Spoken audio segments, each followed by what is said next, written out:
Hello class 12 के बच्चों, कैसे हैं आप लोग? बढ़िया एकदम। तो स्वागत है आपको आपके अपने YouTube channel education by SP Yadav पे। मैं हूं एसपी यादव और आज हम लोग करेंगे इलेक्ट्रिक चार्जेज एंड फील्ड का लेक्चर नंबर 8 और इसमें पढ़ने वाले हैं हम लोग important points of Coulomb's law.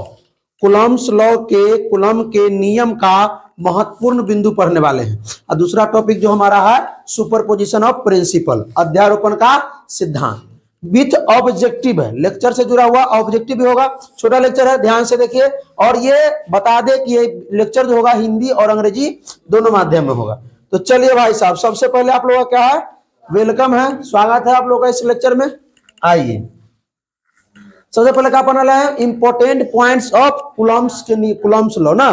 Coulomb's law के महत्वपूर्ण बिंदु क्या है, ये भी क्वेश्चन पूछा था आपके 2 मार्क्स में। कितने मार्क्स में? 2 नंबर में ये क्वेश्चन पूछा जाता है कि coulomb law important points of Coulomb's के नियम को लिखना है ना। Right the important point of Coulomb's law, ठीक है, या limitation of Coulomb's law. Right the limitation of Coulomb's law. आपके बिहार बोर्ड एग्जाम में 2 मार्क्स में पूछा जाता है, समझे।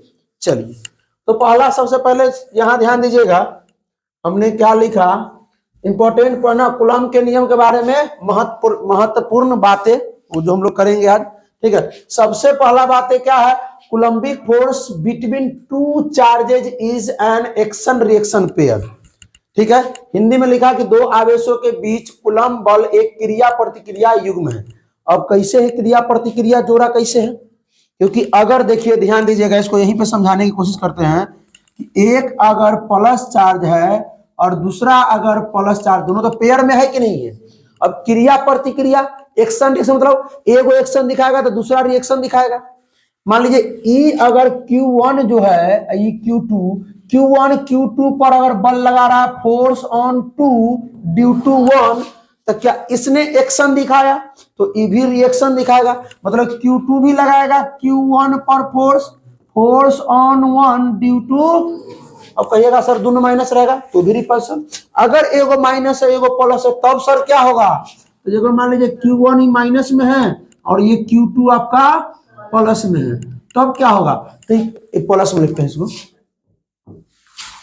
एक प्लस एक माइनस है तो प्लस माइनस अट्रैक्ट होता है, आकर्षित करता है। तो ये प्लस वाला क्या करेगा, माइनस वाला को आकर्षित करेगा ना। तो यहां लाएगा फोर्स ऑन 1 ड्यू टू, तो इसने एक्शन दिखाया तो रिएक्शन ई दिखाएगा।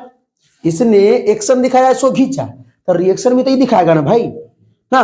तो Q1 भी क्या करेगा, ये भी इसको खींचेगा, force on 2 due to, force लगा 2 पर ड्यू टू 1। कल वाले लेक्चर में इसके बारे में विस्तारित में बताए थे क्या, किसमें, Coulomb's law in vector form में। क्लियर हो गया, आ गया पूरा लिखने, उसको सीख ही जाना है, 5 मार्क्स में पूछा जाता है। ये बात समझना है, पेयर में है। अगर मान लीजिए ई एक्शन दिखा रहा है तो ई रिएक्शन दिखाएगा, ई एक्शन दिखा रहा है तो ई रिएक्शन दिखाएगा, बात सही है। अब देखिए Coulombic force is a central force. Coulombic force जो होता है वो कैसा फोर्स होता है, अब कहिएगा सेंट्रल फोर्स। मान लीजिए एक चार्ज Q है इतना, ये Q1 है, एक चार्ज ये है, यहाँ है Q1 Q2, ये Q1 और ये Q2। तो जरूर नहीं कि ये सीधा ऐसे जाएगा, गलत हो जाएगा। ये सेंटर टू सेंटर, इसलिए सेंट्रल फोर्स बोला जाता है, ठीक है। और एक और चीज, कूलम्बिक फोर्स को सेंट्रल फोर्स तो बोला जाता ही है, और एक और चीज बोला जाता है electrostatic force. Coulombic force is electrostatic force और Coulombic force is central force. ये बात समझ में आया। अब देखिए Coulomb's law is valid for point charge only. अब ये तो बता चुके हैं, कूलम्ब्स लॉ जो है वो पॉइंट चार्ज के लिए वैलिड है। अच्छा, छोटा से छोटा कितना हो सकता है, सबसे छोटा, जो उससे छोटा नहीं होगा 10 के पावर माइनस 15 मीटर, ठीक है, याद रखिएगा। जो सबसे छोटा होगा ना 10 के पावर माइनस 15 मीटर, इससे छोटा नहीं हो सकता। जो डिस्टेंस हो गए मतलब जो छोटा होगा उसका ना, उससे छोटा नहीं हो सकता, समझे। और सबसे बड़ा से बड़ा अनंत तक नहीं जा सकता, कि ये चीज लिखे थे। तो पॉइंट चार्ज के लिए ये क्या है, वैलिड है। जैसे देखते हैं ना माइक्रो कूलम में चार्ज रहता है 10 के पावर माइनस 7 कूलम ना, ऐसे ना रहता है चार्ज में, तो वो पॉइंट चार्ज हम लोग लेते हैं। अब देखिए, Coulombic force is conserved. Coulomb's law जो है वो कंजर्व्ड है, मतलब वो संरक्षित है। क्या है, संरक्षित है। कंजर्वेशन ऑफ चार्ज पढ़े थे, वहां पे वही नियम लागू होगा। अगला है आपका Coulomb's law depends upon medium. Coulomb's law जो है मीडियम पे डिपेंड करता है। इसे हम लोग पढ़े थे कि फॉर्मूला जो होता था कूलम्ब्स लॉ का, F बराबर के Q1 Q2 बटा आर स्क्वायर। बस ये डिपेंड के पर डिपेंड करता है, के जो है dielectric constant, dielectric constant, ठीक है। परावैद्युत स्थिरांक बोलते हैं उसको, क्या बोलते हैं, परावैद्युत स्थिरांक बोलते हैं। तो देखिए के का मान जो होता है वैक्यूम में फ्री स्पेस के लिए, इसके लिए फ्री स्पेस के लिए 9 × 10⁹ हाँ, और इसका जो के का मान होता है डाइलेक्ट्रिक कांस्टेंट का मान अगर पानी में है तो 80 या 81 होता है। ठीक, कोई दिक्कत? चलिए अब देखिए ये 5 को क्लियर हो गया, कोई दिक्कत इसमें? क्लियर हुआ? ये 5 को क्लियर हुआ। सबसे पहले जो है Coulombic force between two charge is an action reaction pair. दूसरा हमने बोला कि Coulombic force is a central force या इलेक्ट्रोस्टैटिक फोर्स। तीसरा हमने बोला Coulomb's law is valid for point charge, ठीक है। तीसरा आपका Coulombic force is conservative force है, कंजर्व है, संरक्षित है। और Coulomb's law depends upon medium, माध्यम पर डिपेंड करता है, ठीक है। अलग अलग माध्यम में अलग अलग बल होगा, ठीक है। कूलम्बिक फोर्स जो होगा अलग अलग माध्यम में, हवा में अलग होगा, पानी में अलग होगा, मतलब क्योंकि डाइलेक्ट्रिक कांस्टेंट का मान सब चेंज होता रहता है सब जगह, समझे। आइए अगला देखिए, सुपरपोजिशन ऑफ प्रिंसिपल। इसको पहले डिफिनेशन को पढ़ने से पहले हम लोग पहले समझते ही होता क्या है। सुपरपोजिशन ऑफ प्रिंसिपल, हमने दो चार्ज रखा, ठीक है। दो चार्ज आराम से, एक चार्ज Q1 है और एक चार्ज Q2 है, दोनों के बीच का जो डिस्टेंस है वो R1 है। ये दोनों देखिए जितना बल E लगा रहा है इस पर, अरे ध्यान से टॉपिक को सुनिएगा समझिएगा, क्योंकि सुपरपोजिशन ऑफ प्रिंसिपल इसके लिए भी होगा, चार्ज के लिए भी है, इलेक्ट्रोस्टैटिक फोर्स के लिए भी है, इलेक्ट्रिक फील्ड के लिए भी है, समझे, इलेक्ट्रिक पोटेंशियल के भी है। तो 3-4 जगह ये पढ़ना पड़ेगा आपको। सुपरपोजिशन ऑफ प्रिंसिपल 4-5 जगह पढ़ना पड़ेगा आपको, ठीक है, इसलिए ध्यान दीजिए। तो ये तो अभी फोर्स के लिए पढ़ रहे हैं ना, उसके बाद इलेक्ट्रिक फील्ड के लिए पढ़ेंगे, इलेक्ट्रिक पोटेंशियल के पढ़ेंगे। अब देखिए ध्यान दीजिए, ये Q1 चार्ज है, ये Q2 चार्ज है। अब ये Q1 दोनों प्लस चार्ज में लिया, दोनों क्या लिया, प्लस चार्ज लिया। तो जो Q1 जो लगा रहा है बल Q2 पे, वो क्या लगा रहा है, फोर्स ऑन 2 ड्यू टू 1, ध्यान दीजिएगा। और Q2 लगा रहा है Q1 पे फोर्स, तो फोर्स ऑन 1 ड्यू टू 2। क्या दोनों फोर्स अलग अलग है कि समान है, सो बताइए। मैग्नीट्यूड वाइज समान है, मैग्नीट्यूड वाइज, क्योंकि जितना Q2 Q1 पे लगाया उतना ही Q1 Q2 पे लगाया, ठीक है। जितना इसने इस पे लगाया उतना ही इसने इस पे लगाया, कोई दिक्कत? बात समझ में आया, समझे। हाँ, लेकिन अब कहिएगा सर अगर वेक्टर वाइज कहे तो डायरेक्शन अपोजिट में है। अगर इसको हम लिखना चाहे तो फोर्स ऑन 1 ड्यू टू 2, अगर ये वेक्टर में लिखते हैं तो लिखना पड़ेगा माइनस का फोर्स ऑन 2 ड्यू टू 1, ठीक है। अगर मैग्नीट्यूड में बात लिखते हैं मैग्नीट्यूड वाइज, तो फोर्स ऑन 1 ड्यू टू 2 बराबर है फोर्स ऑन 2 ड्यू टू, दोनों सेम लगाएगा। अब कहिएगा सर ये तो पहले बता चुके, इसमें कहां नया कोई बात है, तो रुको। ये दो चार्ज अपना में एकदम मस्त था ना। अब तीसरा चार्ज देखो टपक गया यहाँ पे आके, Q3 क्या आ गया, Q3 आ गया। Q1 Q3 के जो बीच का डिस्टेंस है उसको मान लेते हैं R2, Q2 और Q3 के बीच का जो डिस्टेंस है उसको मान लेते हैं, सुनो R3 मान लेते हैं। कोई दिक्कत? बात समझ में आया कि नहीं समझ से बताइए, समझ में आ गया। अब कहिएगा सर ये जो Q1 है ये Q3 पर लगाएगा बल, तो सर Q3 भी Q1 पे लगाएगा बल। सर पहले ये दोनों जो चार्ज जो था अपने एक दूसरे पर जो बल लगा रहा था, एक दूसरे पर जो बल लगा रहा था, क्या इस तीसरा के आने से क्या ये दोनों के बल में कुछ कमी आएगी? ये सवाल हो सकता है आपका। सुपरपोजिशन यही कहता है कि ये दोनों पहले एकदम मगन में था, दोनों पर 10 कूलम बल लगा रहा था, समझिए एग्जांपल बता रहे हैं, दोनों 10 कूलम से रिपल्सन कर रहा था। क्या ये Q3 आएगा तो क्या इसको जो Q1 भी इस पर लगाएगा बल और Q2 भी इस पर लगाएगा बल, दोनों, क्योंकि जितना भी चार्ज आपस में आएगा उसके क्षेत्र में, ठीक है, उस पर बल लगाएगा। इसी के बाद पढ़ने वाले हम लोग क्या, इलेक्ट्रिक फील्ड पढ़ने वाले हैं, ध्यान से देखिएगा, क्षेत्र के बारे में पता चल जाएगा। तो देखिए सर Q1 Q3 पर लगाया बल और Q3 भी Q1 पर लगाया बल, और Q2 भी लगाया Q3 पर और Q3 भी लगाया Q2 पर। तो क्या सर ये जो Q1 Q2 जो पहले जो बल लगा रहा था आपस में एक दूसरे पर, क्या अभी कम जाएगा? Q3 के आने से दोनों का बल नहीं कमेगा, थोड़ा भी नहीं कमेगा। अगर सर Q4 आया था कहीं पे, तो Q4 पर ए भी लगाएगा, ए भी लगाएगा, ए भी लगाएगा, तो क्या सर अभी Q3 Q2 Q1 सब एक दूसरे पर बल लगा रहा था? कोई दिक्कत नहीं, बल लगा रहा था सब। बात समझ में आ रहा है कि नहीं समझ? बताइए बताइए, बात समझ में आ रहा है? आप लोगों को समझ में आ रहा है?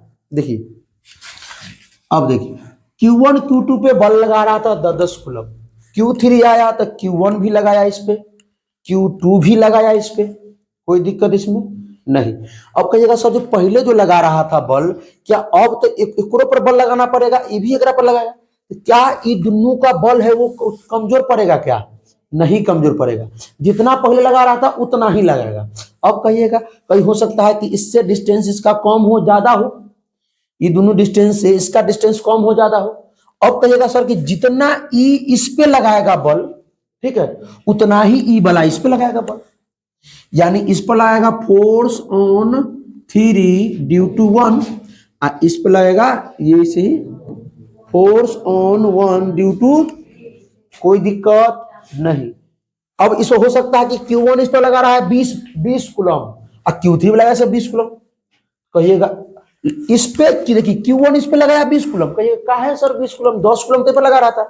हो सकता है एक का डिस्टेंस ज्यादा है, एक का डिस्टेंस कम है, ज्यादा बल का अनुभव हो रहा होगा। हो सकता है एक का डिस्टेंस कम है, एक का ज्यादा है, तो 5 कूलम लगाएगा। Q1 लगाएगा Q3 पर 5 कूलम, Q3 लगाएगा Q1 पर 5 कूलम। बात समझ में आया क्या?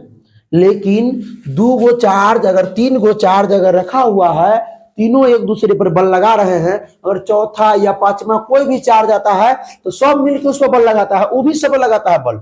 लेकिन जो पहले जो बल लग रहा है 2 के बीच में, 3 के बीच में, तो वो बल क्या परिवर्तन नहीं होगा, कोई चेंज नहीं होगा। वही हमने डिफिनेशन पर लिखा है। द फोर्स ड्यू टू है, क्या लिखा दिया, क्लियर लिखा, due to one charge on another charge, another charge के कारण ना जो बल होगा does not depend on the medium and the presence of the other charge, medium पर डिपेंड नहीं करेगा और किस पर, अनदर चार्ज पर जो है वो डिपेंड नहीं करेगा। अनदर चार्ज अगर आए तो देखिए प्रेजेंस ऑफ यानी दूसरे चार्ज की उपस्थिति पर निर्भर नहीं करेगा। देखिए एक आवेश के कारण किसी अन्य आवेश पर लगने वाला बल, एक आवेश के कारण किसी अन्य आवेश पर लगने वाला बल माध्यम तथा अन्य आवेश की उपस्थिति पर निर्भर नहीं करता। ठीक है, समझे? अरे पहले सुनो सुनो सुनो सुनो, अन्य आवेश पर ये निर्भर, अगर मान लीजिए एगो ई दूगो पर लग रहा है बल, ठीक है, बहुत बढ़िया है, लेकिन कोई अगर दूसरा आ जाए, अब तू लोग एग्जाम्पल सोच रहा है कि मान लीजिए कि एगो है पति एगो है पत्नी, दोनों प्राणी खुश है, अब तीसरा एगो आ गई बीच में, तो भाई पति पत्नी का प्यार क्या कमेगा कि नहीं कमेगा, झगड़ो होने लगेगा। तो वो बोला यहाँ नहीं है, ये चार्ज है, वो रिलेशन में मतलब कि वहां मत जाओ, यहां समझो, समझ में आया बात? या समझो कि कोई मतलब ये बॉय है ये गर्ल है, ठीक है, बॉयफ्रेंड गर्लफ्रेंड, ठीक है, अब तीसरा है, बात याद रहने के लिए एग्जाम्पल बता रहे हैं, याद रहेगा, भूलिएगा नहीं, ठीक है। ये सुनो, हला नहीं करो, ये बॉय है ये गर्ल है, ये दोनों रिलेशन में है, अगर तीसरा कोई अगर आ जाता है इसके बीच में, आ जाता है आ जाती है, तो ठीक है, तो अभी के रिलेशन में तो फर्क पड़ेगा, लेकिन इसके रिलेशन में फर्क, जितना ये दोनों के बीच में प्रेम था उतना ही तीसरा के आने के बाद भी प्रेम रहेगा। बात समझे क्या? मतलब देख कम जाएगा, वो हम जानते हैं कम जाएगा, इन्हें देख, ये Q1 है ये Q2 है, जितना ई इस पे लगा रहा है उतना इस पे लगा रहा है, दोनों का बल ठीक है, तीसरा के आने के बाद ही दोनों का बल नहीं कमेगा एक दूसरे पर से। बात समझ में आया क्या? अगर ये Q1 Q2 Q3 तीनों पर लगा रहा है, एक दूसरे पर धनाधन बल लगा रहा है, कोई दिक्कत नहीं ना, लगा रहा है बल। क्या चौथा हम Q1 Q4 चार्ज अगर ले आए, इससे मान लेते हैं आर कितना दूरी पे है, R3 हो गया ना, R4, इससे मान लेते हैं R5, इससे मान लेते हैं R6, इरेशन पर है। तो क्या अब चौथा के आने से ये तीनों में जो बल लग रहा था, क्या ये तीनों का एक दूसरे के प्रति बल कमेगा? नहीं कमेगा, नहीं कमेगा। इस पर भी लगाएगा, इसको भी संभालेगा ही, ठीक है, लेकिन जो पहले जो इस सब के बीच में जो बल था वो कमने नहीं देगा, समझे। तो कहने का मतलब है कि ये सब बंद कर दीजिए। हाँ समझे। अब देखिए ध्यान दीजिए, इस समझ में आया। अब सर इसका कोई फॉर्मूला होता होगा? हाँ होता है, आइए समझाते हैं फॉर्मूला को ध्यान से। हला नहीं रहे, यहाँ देखो, मान लेते हैं ये Q1 चार्ज था, ये Q2 चार्ज था, शॉर्ट में समझाए थे सीधे। ये Q3 चार्ज है, Q1 Q2 के बीच में R1 है डिस्टेंस, Q2 और Q1 Q3 के बीच में R2 डिस्टेंस है, Q2 Q3 के बीच में R3 डिस्टेंस है। ठीक है, ये दोनों के बीच में, सुनिए डायरेक्ट बोल रहे हैं, अब रिपल्सर बंद कर दीजिए। ये दोनों के बीच में लग रहा है फोर्स 1, ये दोनों के बीच में लग रहा है फोर्स 2, ये दोनों के बीच में फोर्स 3। ठीक है, तो नेट फोर्स जो होगा ये पूरा सिस्टम का, ये पूरा निकाय का जो नेट फोर्स होगा वो क्या होगा, तो नहीं बताइए। नेट फोर्स जो होगा वो क्या होगा? पहले रुक जाइए, तनी सब्र कीजिए, हमारी बात सुनिए। F1 क्या होगा, तो नहीं बताइए। तो K तो रहबे करेगा, Q1 Q1 बटा R1 का F2 बताइएगा, F2 बताइएगा भाई। रुक जिससे पूछेंगे बता तो F2 कितना होगा, F2 ही वाला बताना। K Q1 Q3 R2 का स्क्वायर, R2 नहीं R2 का स्क्वायर। हाँ F3 बताइए, रुक बैठो, F3 बताओ, तुम बताओ F3। ये पहले K, हाँ Q3 बड़ा R3 का होल स्क्वायर। चलिए बैठ जाइए। अब हम क्या करेंगे, हमको नेट फोर्स निकालना है मेरे भाई, तो तीनों को जोड़ दीजिए, F1 जोड़ F2 जोड़ F3। मैग्नेटिक भाई निकाल रहे हैं, डायरेक्शन नहीं है इसमें इंक्लूड। ठीक है, F1 का मान K Q1 Q2 बटा R1 के स्क्वायर, K Q1 Q3 बटा में प्लस के Q2 Q3 बटा R3 का। सर 4 गुना ले, सर लेने लो 4 को, कोई दिक्कत नहीं है। एक और ले लो, यहो लगाएगा यहो लगाएगा यहो लगाएगा, उसको कोई दिक्कत नहीं है। हाँ सबको संभालेगा ये। ध्यान दो इधर देखो। हाँ अब तो नहीं सुनो, इस सब में से हम क्या कॉमन ले सकते हैं? अगर मान लेते हैं सब के कॉमन अभी ले सकते हैं, लेकिन सबके बीच का अगर डिस्टेंस अगर समान होता R1 R तो R भी तो कॉमन ले सकते थे, लेकिन डिस्टेंस हो सकता है कि समान नहीं हो। अगर डिस्टेंस सबके बीच का अगर समान है तो नीचे वाला भी कॉमन ले सकते हैं। ठीक है, तो चलिए उन्हीं कॉमन लेते हैं, के कॉमन लेते हैं। Q1 Q2 बटा में R1 का स्क्वायर, Q1 Q3 बटा में R3 का स्क्वायर, R2 का स्क्वायर, Q1 Q2 Q3 बटा R3 का। तो बात समझ में आया क्या? ये R3 है नीचे, ये समझ में आया? ये नेट फोर्स का फॉर्मूला हो गया। अगर 3-4 गो चार्ज 5 गो है तो उसके वजह से पिछले का चार्ज का कोई प्रभाव नहीं पड़ेगा, बल में कोई फर्क नहीं पड़ेगा तीसरा चार्ज के या चौथा चार्ज के आने से। ठीक है, यही कहता है प्रिंसिपल ऑफ सुपरपोजिशन। ठीक है, चलिए इसका ऑब्जेक्टिव करते हैं। आइए ध्यान दीजिएगा भाई, ऑब्जेक्टिव आप लोग भी कीजिएगा, बोले थे ना विथ ऑब्जेक्टिव, छोटा लेक्चर होगा आप। ठीक है, पढ़ चुके हैं पीछे। रुक जाओ। चलो विक्की बताओ था, कूलम्बिक फोर्स इज, तो बहुत होगा आंसर। क्या होगा? क्या आप लोगों को मालूम था ये आंसर होगा? ठीक है, चलिए बैठ जाइए। हाँ अंकित बताओ इसका answer. Coulombic force valid for dash charge only point charge. क्या होगा? पॉइंट मतलब हिंदी नहीं लिखते हैं तो भाई कोई दिक्कत नहीं, जिसको पूछना हो पूछ सकते हैं हिंदी। इससे पहले हम बता चुके हैं, पॉइंट चार्ज मतलब बिंदु आवेश की, कोई दिक्कत ना किसी को। अभिषेक कुमार खड़ा हो, बड़ा हंसता है उन्हें पीछे। कूलम्बिक फोर्स इज, कूलम्बिक बल है, कंजर्व्ड है। क्या है? कंजर्व मतलब संरक्षित है। कोई दिक्कत? Law of conservation of charge से लिया गया है ये। अब आइए, हाँ रुको, किशन आया, दूसरा नहीं बोलेगा। Coulomb's law depends upon, Coulomb's law depend करता, बहुत बढ़िया। कोई दिक्कत? मीडियम मतलब हिंदी वाला लिख सकता है माध्यम। ठीक है, अगला SI यूनिट ऑफ के मतलब डाई इलेक्ट्रिक कांस्टेंट, परा वैद्युत स्थिरांक गिर जाएगी उस पर से। रुको रुको, ये क्वेश्चन कहां से उठाया हमने? पीछे से। ठीक है, लेक्चर 3 या 4 से होगा या 5 से। हाँ, बंद करो बंद करो बंद करो, डिस्टर्ब डिस्टर्ब पढ़ाई रहे। अभी बस 2 मिनट बाद। चलिए बताइए क्या होगा? क्या होगा? न्यूटन मीटर स्क्वायर पर, ऐसे भी लिख सकते हैं, या न्यूटन मीटर स्क्वायर पर कूलम स्क्वायर, ऐसे भी लिख सकते हैं। कोई दिक्कत किसी को, परेशानी इसमें नहीं ना? बात समझ में आया क्या? इसका डायमेंशन फॉर्मूला कमेंट कीजिएगा। इसका डायमेंशनल फॉर्मूला क्या कीजिएगा? कमेंट कीजिएगा। आप लोग भी कमेंट कीजिएगा, ठीक है? कमेंट ना करवो तो फिर पहुंचम गौरे तुरा सके। चलिए देखिए बैठिए। हाँ, ऐसा unit dimension formula of charge, आवेश का विमीय सूत्र, बहुत बार एग्जाम में आ चुका है। रुको रुको रुको रुको रुको रुको रुको, निखिल निखिल क्या होगा? पहले पढ़ा चुका है हमने, इसलिए इसका ऑप्शन नहीं दिया है। आप कहिएगा कि सर डायरेक्ट 65 क्वेश्चन कैसे हो गया सर? डायरेक्ट यहाँ से 59 60 से शुरू किए हैं, 60 से शुरू किए हैं डायरेक्ट। तो इससे पीछे हमने करा चुका है 59 गो। इससे पीछे वाला लेक्चर आप देख लीजिएगा। देखिए ये देखिए, ये सब करा चुके हैं हम लोग, ठीक है? आप लोग नहीं देखे हैं लेक्चर पीछे वाला तो देख लीजिए जरूर। बोला है, ये देख के बोला है, देख के मत बोलना, ठीक है? तो भाई साहब, ये आज का लेक्चर यहीं पे, छोटा लेक्चर था, यहीं पे समाप्त होता है, ठीक है? तो ये वीडियो कैसा लगा? अच्छा लगा तो अपने दोस्तों के साथ शेयर कीजिए। कोई प्रॉब्लम हो तो कमेंट कीजिए। फिर मिलते हैं इसके अगले लेक्चर में। तब तक हंसते रहिए, मुस्कुराते रहिए, पढ़ाई करते रहिए, रिवीजन करते रहिए। All the best.